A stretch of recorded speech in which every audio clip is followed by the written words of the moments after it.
socotaan waa laanta afka Soomaaliga ee VOA oo si toos ah idinkaga imaanaysa Washington. Duhur wanaagsan mar kale.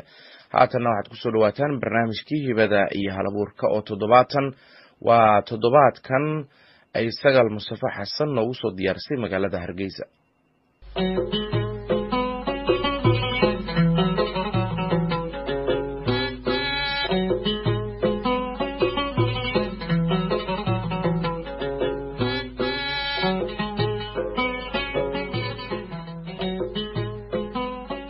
dhegeystayaal ku soo dhawaada barnaamijka hibada iyo halabuurka oo idinka imaanaya magaalada Hargeysa waxaana idin soo jeedinaysaa anigoo ah Sagal Mustafa Xasan Nuur.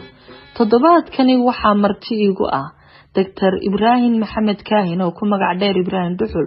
Waa wiil dhalinyaro ah oo wax ka barta dalka Uganda. Ibrahim waa qoraaga buugga Dunyadii la dayacay ee uu ka qoray faa'iidada ay dameeruhu u